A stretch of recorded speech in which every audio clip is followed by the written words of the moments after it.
Thank you very much, Madam Ambassador. Excellencies, honorable guests, participants, ladies and gentlemen, I would like to say hello, but to say it first in one of my mother tongues. Linguistic diversity obliges, so I'd ask our interpreters to allow me to do this.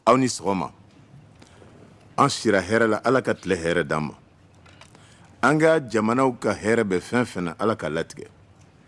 An bɛ adamadenya sabatili baara min na ani diɲɛ kanw sankɔrɔtali baara min na Ala k'a ɲ'an bolo. Ala ka ni sababa bɛn. Merci beaucoup de dire Amina. Thank you very much. I must have a brother or sister here in the room that knows these languages. It is our tradition when we begin a meeting to first send greetings and express that we want a peaceful day after a peaceful night. I also would ask the Almighty to bless our work, the work of preserving the unity of human beings and strengthening relationships between our peoples, developing the languages of the world. And I say this in one of the West African languages that is shared by 9 West African states, the Bambara, and Manding also, in a large sense, spoken in 9 states in Western African countries, Anglophone countries, Francophone countries, and Portuguese-speaking countries as well. Excellencies, honorable guests, ladies and gentlemen, first allow me, on behalf of the African Academy of Languages, ACALAN, and the Maya Global Network for Linguistic Diversity, which has the honor of presiding over the International Advisory Committee for the UNESCO National Year of Languages, to thank UNESCO's New York office and the Department of Public Information for the honor that was bestowed upon me in inviting me to participate in this global seminar in New York, here at the UN headquarters. I had strongly suggested that this be the case as a way to celebrate the International Year of Languages proclaimed by the 61st session of the UNGA. Allow me to thank the New York office of UNESCO for the warm welcoming and the efforts undertaken so that our visit be academic and pleasurable. I would also, at the outset, like to discuss what has come before us, allowing for this to be the International Year of Languages, and so that we could be here today. First, Austria, and particularly the Federal Ministry of Education, Arts and Culture, and its UNESCO National Commission, we have the privilege of conceiving of this project. How could we not also mention the names Monica Goodenough-Hoffman and Gabriel Esching? There's also the Director General of UNESCO and the President of the Executive Committee of UNESCO. Thank you for the unflagging support and the idea galvanizing all the countries that adopt the draft resolution of the UNESCO General Conference, and we must also thank them. We must thank France and Francophonie.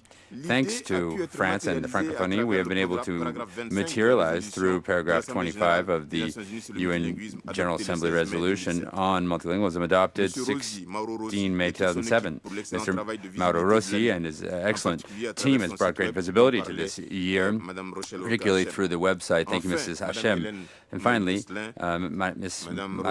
Gouslin, Rochelle Hokam, Hashem, Mr. Eric Folt, and DPI. Thank you very much for having organized this seminar, which we had discussed last April. Allow me also, on behalf of the ACALAN Executive Committee and the Academy of Languages, African Academy of Languages, to thank the Director General of the UNESCO and the Deputy Director General for Culture for placing your trust in the network.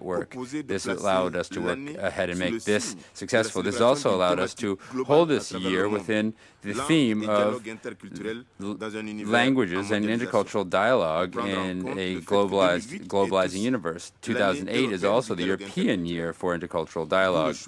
Hence the topic of my remarks today in the seminar. I would like to craft my remarks based on the situation in the world, which is characterized largely by divisions that have come paradoxically with a given understanding of the phenomenon of globalization. This is largely based on the globalization of markets, but we must base our work on a globalization of people and cultures. This is essential for the survival of humanity. How do we move ahead in a world that is collective and diverse and perpetual change without referring also to the crucial cultural matters of existence for mankind? How do we think of life without culture and language?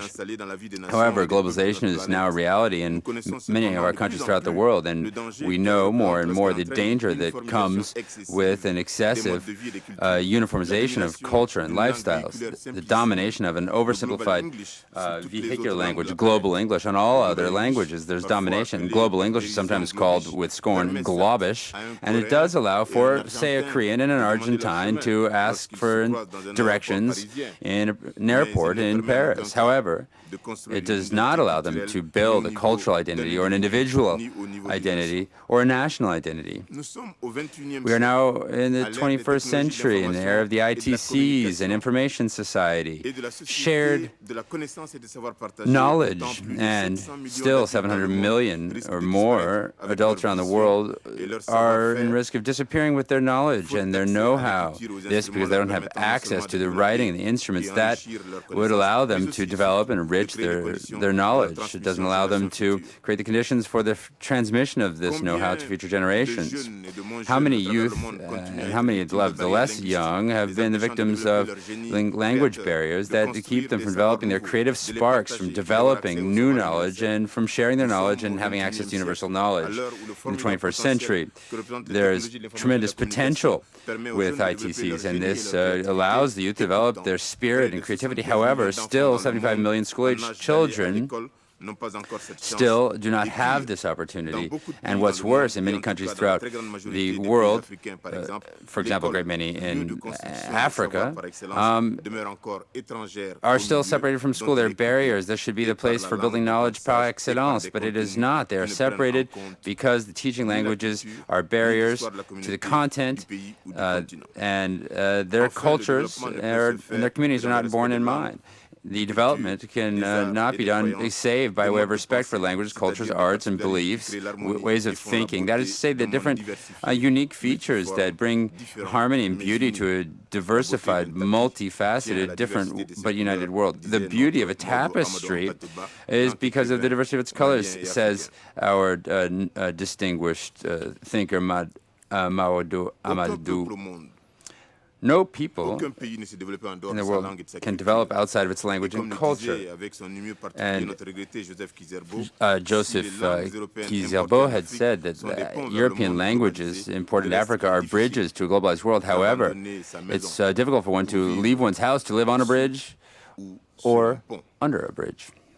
It is for this reason that all the languages of the world are useful and effective ways for circulating information and bringing knowledge acquisition, or training, our Anglophone friends would say empowerment, of our citizens, men and women alike, in order to make them true protagonists in their own development. That is to say, the progressive mastery of their environment in the broad sense of the word. No awareness among populations is possible outside of the language. No effective fight against these serious diseases such as AIDS are possible outside their own languages, as Ms. Gosselin has said. The message must be conceived and transmitted in the languages spoken by the people in question. It must not be translated.